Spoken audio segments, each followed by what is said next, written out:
Hey guys, what's new with you? I'm here to talk about something today that's distressing me. I've been watching a little bit of the news about the average savings given the last year and people who are in the baby boomer generation. That's 62 million boomers. What's a boomer? That's some of those kids that were born after the war, when all the GIs got back and got to making love with their honeys, and we had babies all over the place. And there was a big generation of that. What's really become interesting now is we have a generation of 62 million millennials. That's another generation we have a name for that came behind us that's going to be paying for all of us old folks to take care of us. Except for 52% of those millennials are living at home. Now, that doesn't sound so bad, except the next problem is, and I've been studying this for a few years, because I've been selling tiny houses. Well, I was. I'm not doing it now. I'm not selling people any tiny houses, so we don't get into that part. And comments are supposed to appear. I'm not getting any, and I don't know if anybody's even out there, but we've been having a little issue with Facebook's systems, I guess. So, I want to have a shirt on deck, so maybe I won't be censored for that. Criticized, attacked, whatever. My point today is going to address something that's really critical, and I've been watching this. At 55 years old, the average person in the United States has about $25,000 in the bank in total savings, net worth, not counting what they still owe. Well, why is that a problem? Well, by 62, it appears the average American now has about $2,000 in the bank. Savings. Now, some have some 401ks and some have some money that's in retirement funds that they can't exactly get to, but the bulk of the average American's wealth from 55 to 62 years old is in their house. That sounds great. You got a good house, it's worth $1.5 million, and it's taxing the crap out of you to keep it, and the maintenance is hell, and getting anything done to it is hard. Heating it and cooling it is bad. But like in Luling, Texas, for example, you're not going to believe this. Because they have a monopoly on the electric in this town, one I'm adjoining, you can't go get electricity from anybody else. They get it from the river authority, and then they charge us to deliver it from the authority to our houses. It's been going up. Sometimes the delivery can cost you $100 a month to get $100 worth of electricity. Yikes, that's $200 for $100 worth of electricity. Now, the problem with this is that for a person who's older, who's on a fixed income, who's living in a big house instead of a small house. Hi, Thomas. You need to come down here. I'm not wanting to totally just clear it out. I'm wanting to put it in good hands to go to good causes and do good things. Anyway, my point is this. For example, if your savings was a bunch of lumber, stacked up real nice and neat in a pile, not getting all messy, dirty, and warped out and bugged out, it went up 500% in value this year. That's good for the guy that's got all that lumber stacked up in his barn. But the other guy out there who wants to build something, now that's not so good. He has to go to Home Depot now and pay $1 a square foot for crap. Speed-grown wood. Now it's like going out there and buying junk food, because it's basically bug food waiting to be eaten. Soft cellulose tissue, not a lot of hard tissue, not a lot of structural value. It bends, breaks, and you get it at 19% moisture content, and by the time it dries out, it's going down to 6 or 5, so it's going to shrink another 10%. Why is this important to you? If you want to build a house, too bad. $50 a sheet for plywood. Plywood. Not good, great, wonderful 3/4 inch thick plywood, although right now it's not much difference, oddly enough. 1/2 inch CDX, 1/2 inch plywood. You're talking almost $50 a sheet. Since Biden got elected, it's only gone up $10 a sheet. Isn't that great? Imagine after a month. Holy cow. And a stud. Oh, we've been anticipating it, in case you hadn't noticed. Everybody kind of figured we were going to lose this race, and since the people that wanted it to happen this way, well, it's happening. That's my coffee. I was born in Germany. If you want to keep your coffee hot or your beer cold, and I don't drink beer, you have a lid on it. Isn't that cool? Recycle, salvage. How do you salvage from drinking alcohol to drinking coffee for your habit? I didn't have a habit of drinking alcohol, but somebody made enough bugs out there to leave a few for me. Moon Azabi, hey, hello. Montreal, hey, cool, cool. I'm so glad to see people from other countries looking in, because frankly, if I was looking in from the outside right now, I'd be going, what the hell is going on over there? I was born in Germany, and people don't understand in America, here are though, well, it's different in America. But if you're overseas and you're looking at it from outside, looking inside our media bubble, it's even more different. Because people don't understand, we don't see the same inside our media bubble as you see from the outside. Everybody's being told a story by their media, and everybody who's in charge of the media, the editors and the people that own the magazines and the newspapers and stuff, they're affecting how each of us perceive it. Now, and frankly, right now, we have a big problem. So the reason I'm writing this book and almost everything you're seeing is part of it. You know, you're part of my book. Isn't that cool? I've inducted you all.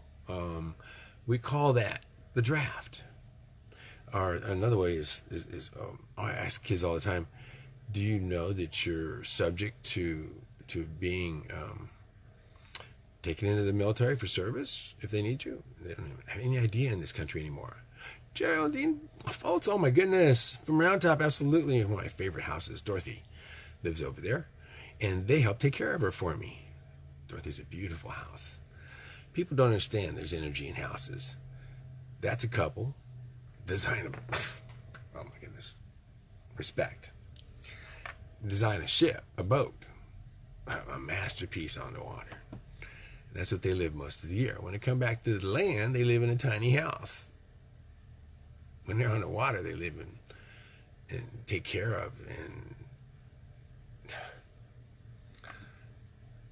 beyond my ability to understand, navigate and control a giant yacht that is literally astonishing.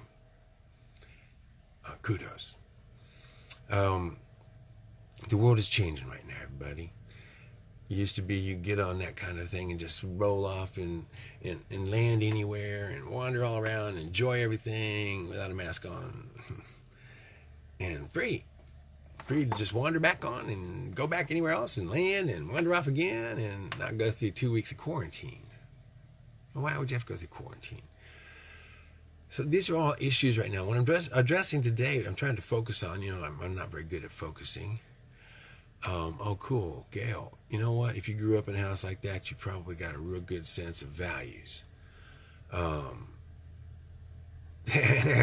Waves of heat. As a matter of fact, I'm getting ready to go outside, guys. Yeah. And I'm actually going to go ahead and this is what I'm going to be wearing. It's a little chilly. I got a little bit of goosebumps, but it's going to warm up shortly. I mean, warm up is in 80 degrees. I like 80 degrees, guys. I really appreciate it up north. It's beautiful up north in the summertime. Not now. And you haven't even seen nothing yet. Do you know that... I think some people are missing something, by the way. Did you know at one time Hudson Bay was sort of like the North Pole? But at a time when there was a glacier up there, the glacier up there was so thick that it would take 3,000 feet of snow, not melting off, to create that glacier. That sounds insane. 3,000 feet of snow. That's what was on top of New York City at one time. And the Great Lakes, the reason they're so big is because there's the dents in the ground from all that pushing down on there, making a giant dent, and then flushing out when it all melted and the ice dams broke and it went down the Mississippi and caused some great destruction a long time ago. Retirement. Retirement's only good if you're not in the path of that water or sitting underneath 3,000 feet of snow or a whole bunch of things about retirement. You got to be in the right place to live. Retirement requires you to continue living, which requires you to continue being in good health and not being overcome by, say, the 2.5 p.m. particulates in the air, which you can go on windy.com and see where they're coming down at from the volcanoes. It's the fine particulates out of the volcanoes. And as well as you get particulates like that coming out of cities and stuff, but not usually the 2.5 levels of carcinogenic stuff. And so we've studied it a lot, and we know that we have ample amounts of evidence to show that the, what you shouldn't have, what you should have, let's say. Now, there's a problem. I'd like you to look at that. Because all this retirement savings, that whole $2,000 that the average 62-year-old has in the bank saved up for retirement, that might not last too long. Now, mind you, a lot of the statistics I was using is I was trying to get people to buy into tiny houses and learn how to build out of salvage and how to cut back on your expenses, to reduce your electric, to go ahead and, hey, cool, lunchtime. Oh, man, did I actually time it right for a change? Thank you, Betty, for letting me know. I appreciate it. The idea behind this is all these people that are working, that got jobs, if you don't have money in the bank for retirement, like most people, 55 years old, your average is $25,000 in the bank saved up, and that includes everything you can access. Now, if you paid off your debt, what? Why? Because we all have bank loans for cars, houses, credit cards, convenience stuff. You just go to the store and buy something on a credit card, don't think twice about it. Now, debit cards have taken over, and debit cards are better because then you got to have the money in the bank to spend it.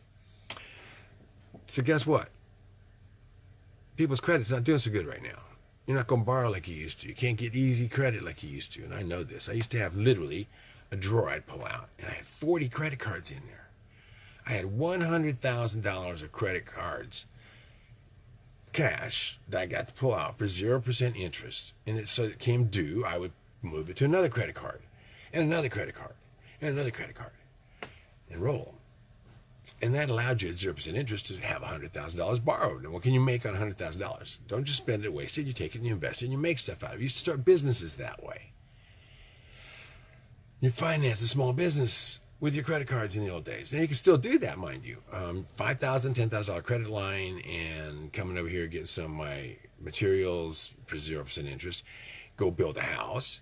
Use your credit line to get maybe a little bit of wiring, your screws, your nails. I don't supply 2x4s, 2x6s. I don't supply house wrap, insulation. So you might spend a few thousand to make a house. You might sell the house for $40,000. Take the $30,000 profit for your labors and come back over and pay me back my $10,000. You might have my materials and get more. Build another one. Make some millions off my millions of materials sitting there right now, because I'm going to go to rot if I don't do anything with them, and I'm not going to build another 400 houses. And yeah, I do have 400 houses in stock or more. So the idea behind this is now, how do I go ahead and figure out how to teach everybody who's going to figure out as they hit the wall, boom. Oh wait, my kid's going to, oh wait a second, my kids aren't going to save me. They're living with me. Oh shit, I'm supporting them still. Oh darn, that's why I don't have any money in the bank. Oh darn. Jeez, we got a problem, guys. So, retirement, what are you going to do? You're going to get a smaller house, you're going to have a bunch of people move in with you and help pay the bills. By the way, that might not work so good unless everybody's got a job. Otherwise, Geraldo, I'm sorry, and it's a good point. What size of lot would I recommend? Well, how many people are going to have live with you? Because here's some issues you got to contend with. You can put 10 houses, tiny houses, on an acre comfortably. Have a bigger house for everybody to eat at, and you have master suites. You might have, say, a study or library or a hobby room, exercise house. These are all just tiny houses that everybody can share. You might have your own master suite.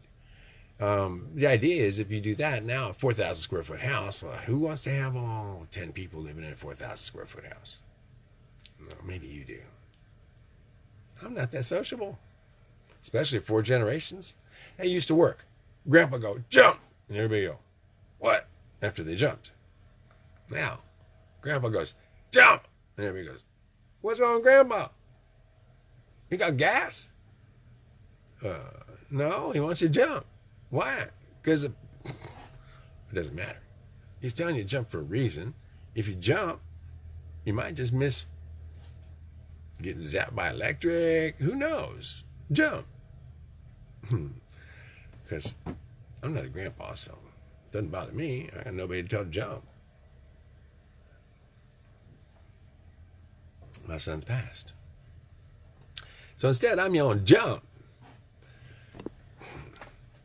Into a little box, about this big, screen.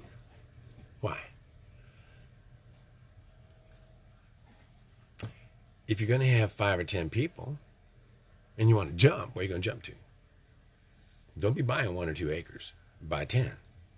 Split it up with other people, share it, because you're going to need some growing space. I'm going to highly recommend you have 2 or 3 acres to grow on. You're going to need some space for green trees, like fruit trees and stuff like that. They don't just all grow on top of each other. They need some space. You need water, so you're going to try to find a pond. If you don't have a pond, you have to make a pond. And that's assuming you can buy land. They're going to let you make a pond. Collect your rainwater. That's illegal in some states. They're out there west. They're going to make it illegal to collect water. In fact, they're going to try to make it illegal to dig holes in Texas. Dig holes in Texas. Dig holes is, I'm telling you to dig holes in Texas. I'm not just repeating myself. Why you can't. Collect the water. Now, chemtrail water, not so good.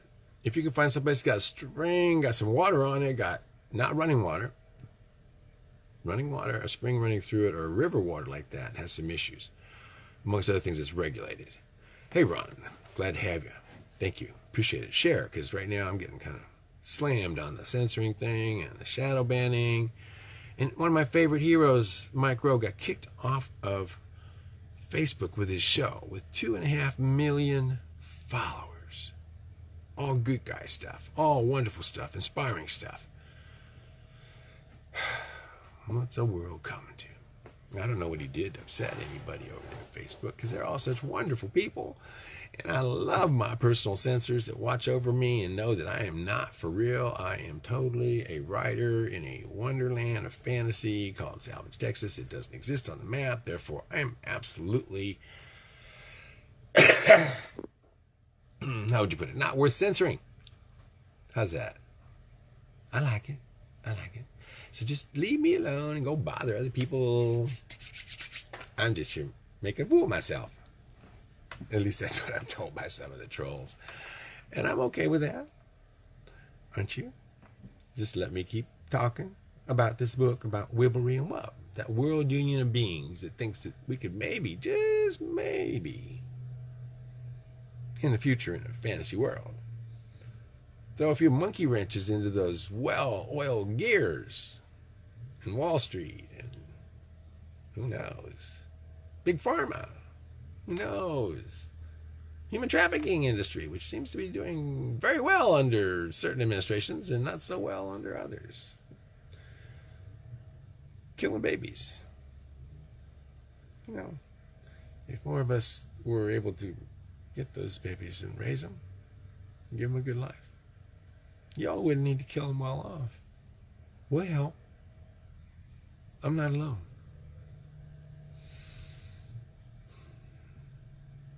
Just do me the courtesy of honoring the baby while it's in your womb. Don't do crack. Don't smoke cigarettes the whole time. Don't drink alcohol the whole time. Don't beat that baby up before it's born.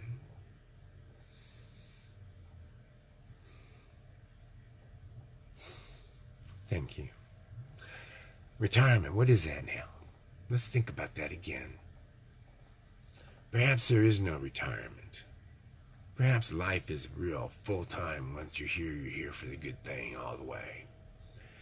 Perhaps you don't get to sit on your ass and get old, get fat, get worthless, and expect somebody to take care of your ass. Whoa. Am I getting into the tough part of retirement here, guys? Retirement can be a homelessness sitting on the side of a curb, wondering if you're going to eat today, digging in a dumpster, thrilled to find expired eggs, hamburger still in its wrapper, vegetables with bruises but otherwise quite edible. Been there, done that. That's not retirement, guys.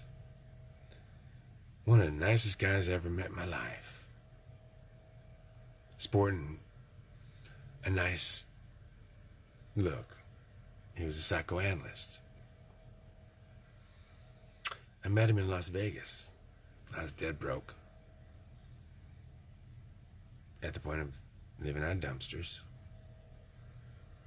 And I ran this guy, and he had a sports jacket on, and he befriended me for some reason and started talking to me. He showed me how to go out there and take a coupon book in Vegas for $10 of Buy $4 in nickels, we give you $5. Buy $9 in dimes, we give you $10. They were tourist traps in the old days, 1981, 82. I graduated college, couldn't get a job. I was too smart. I also lived in a school bus. That made me a transient. That made me a homeless person. Technically, my address was General Delivery, Las Vegas Post Office. I parked my bus in the parking lots behind the casinos, usually for up to 30 days before they kicked me out. My school bus was still orange at the time. Not the prettiest thing. But anyway, retirement wasn't on my mind in those days. I kind of retired. I got my college degree, and I went up to write my great American novel in a school bus, like the Partridge Family or something was going to happen to me, and it'd be all wonderful, and it wasn't. And that was the old days. Go try to park a school bus that's expired tags, no insurance, no inspection sticker. Go park one of those in Las Vegas in this day and age and see how long you last. See that thing impounded. In fact, believe it or not, I parked underneath the expressway downtown Las Vegas, at the exit ramp, before they put downtown Las Vegas on the map to speak of.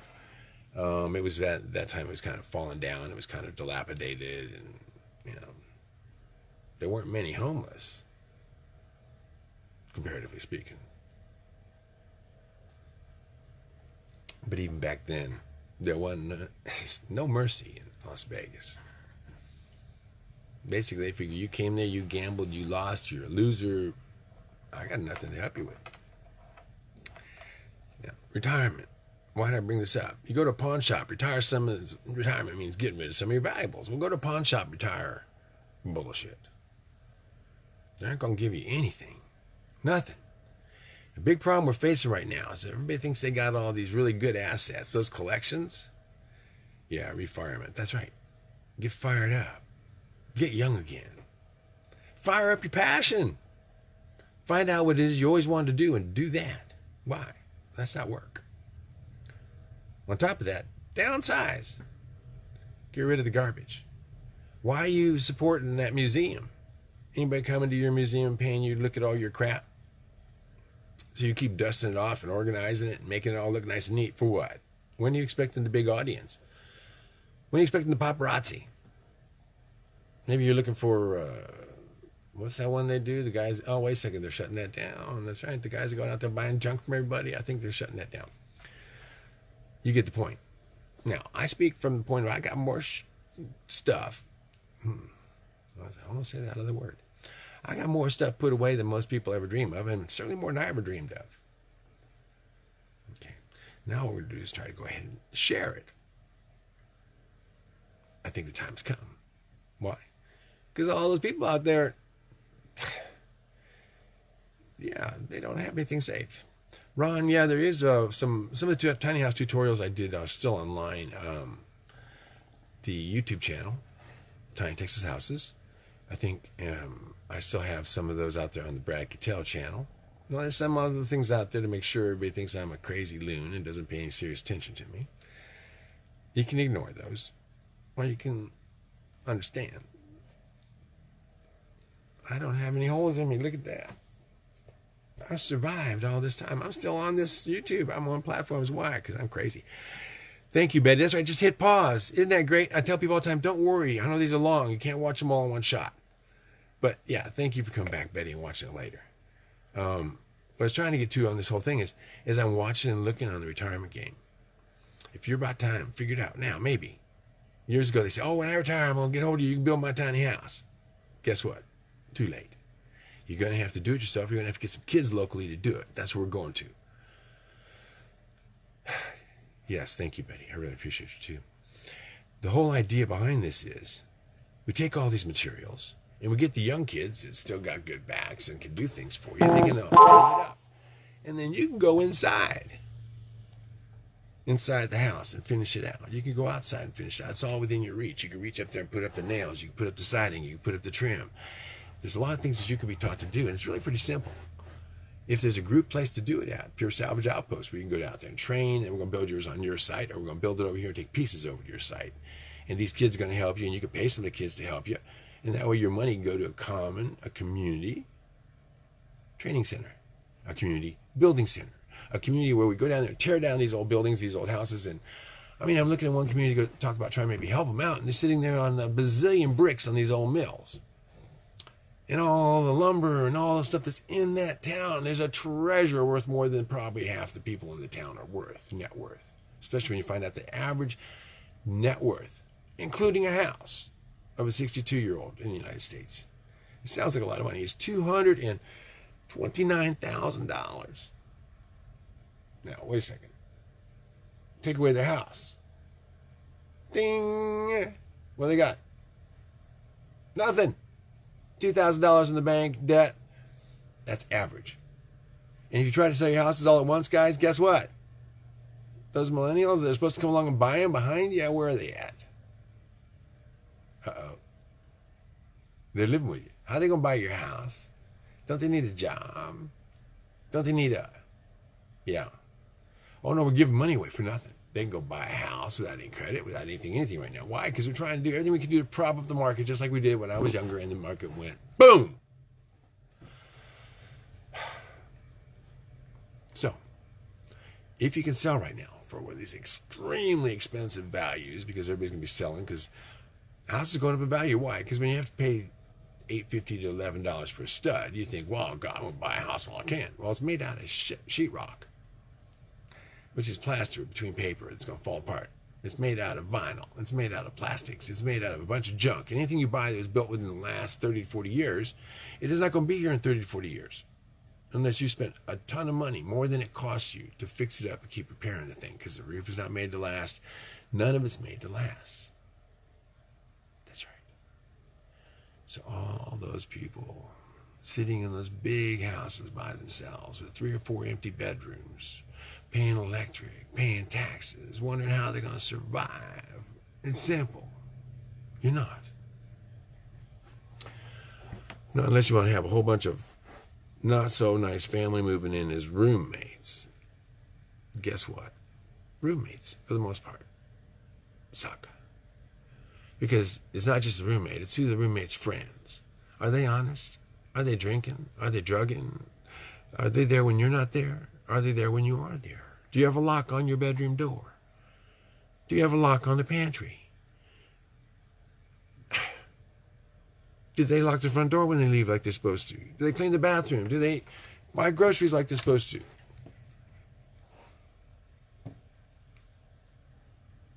If I'm speaking to any of you, retirement is supposed to be something you enjoy. Getting younger, getting stronger, getting better, getting a new passion. Fire in your belly. Not more belly. More fire. So, this is my show today. Yeah, I'm kind of doing a daily show. I'm working on developing this character of Darby for the purposes of getting a book out that includes all of you that are involved in watching it, participating in it, getting pieces of materials, houses, and building a community. So this book will be published sometime when I'm 90 years old. Because I got so much crap I'm doing right now. I need to get back outside and enjoy this beautiful sunshine, get it on my skin, tan this chin that hadn't seen the sun in a bit. Jeez, a month, 2 months? How long has it been since I did that? Think young, kids. Please. The retirement thing, blow it off. From what I tell right now, when I see all the statistics, all the numbers, everybody failed miserably to plan for retirement in this environment. Food, shelter, snow. You think you got problems right now? Wait, the next storm's still on the West Coast. Hasn't even got here yet. Not that you didn't have fair warning. Not that there were some of us out there saying, hey, it's going to get cold. Don't look at Uncle Gore and believe it's going to get all hot. And you ain't going to see no snow for the rest of your life. And your baby's never going to throw a snowball. And you'll never know what a snowman is. I don't ever want to throw a snowball down here in South Texas if I can help it. If I do, I want to throw it for one day and watch it melt as it hits the ground. Yeah. Now my bro, David, He lives in Michigan. He loves Michigan. He's probably out there doing snow angels right now, playing golf with his fluorescent orange balls. At 250, David? If you're out there, David. He wears his winter insulation all the time, year round. And now I hear tell he promised he's going to lose some weight, and he's going to lose, I got to finish a house, 4 houses in the time it takes him to lose 50 pounds. Retirement. What are you doing in retirement? You're going to thin down, slim down, downsize. Not just your house, your body. Otherwise, your hips and your ankles and your back aren't going to hold out, guys. Retirement. Why don't you retire some weight? Why don't you retire some fat? Why don't you retire some attitude about, I'm old, I can get out of shape? Well, guess what? Maybe you can't. Maybe you better stay in shape. Maybe shit might hit the fan. It might turn out different than your plan. Got it? Enjoy your retirement, guys. In the meantime, if you're not going to get there right away, stay in touch. I'm going to be talking about more ways that you, with your wisdom, with your experience, can contribute to our society. Suppose you do that instead of just retire and live off of the society that obviously has got some dysfunctional issues, particularly at the top. Now, I don't know about you, but I'm not sure I want to pay for what a senile old man might do at 80 years old if somebody just gave him a pen and a pile of things to sign and said, go for it, dude. Yeah, and he's going, and this one is for taking away everybody's rights. Oh yeah, let's take it. And this one's for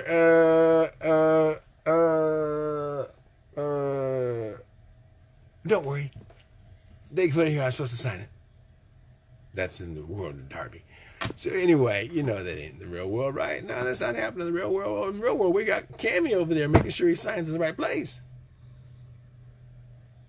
That's for the moment.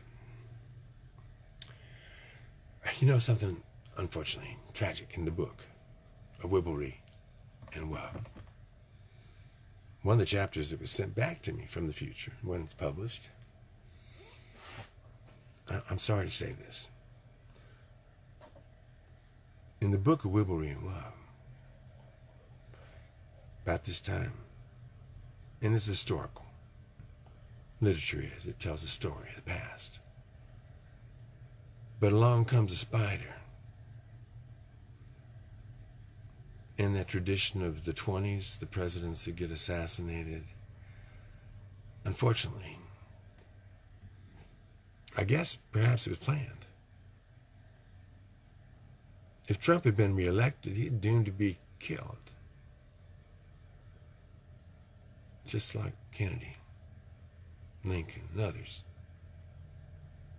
But instead, it appears like somebody else volunteered to step into that seat with somebody right behind him. In the book of Wibblery and Woe, there was this harlot behind him that was going to take over and solidify all those things that he signed in mindlessness. But when you bid on a presidency, pay a lot of money to buy a presidency so your railroad can keep pumping all that tar sand through a railroad pipeline instead of a land pipeline. Why, you just might donate $40 million to a party for that, wouldn't you, Warren? In order to keep that train making that profit, because you'd lose billions otherwise in this imaginary world that caused some people to bid on a couple of others. In China, well, in the story as it goes, they end up getting in trouble. But then, it's just a story. Y'all have a great day. And plan your retirement better, please. Shed some stuff. Enlighten yourself. Lighten your load. lighten your debt. You can't stuff all that stuff in your back seat, in your truck, in your car. Well, then you better thin down, because what happens if you have to move out of your museum? Who's going to buy all that crap if everybody's trying to sell crap at the same time? Where are you going to put all that crap? Those damn Beanie Baby collections, I tell you what, they're the hardest thing to go ahead and dump in a hurry, aren't they? Yeah, retirement. Okay, guys. I'm going to have my last sip of coffee. I'm on my way out. You should be too.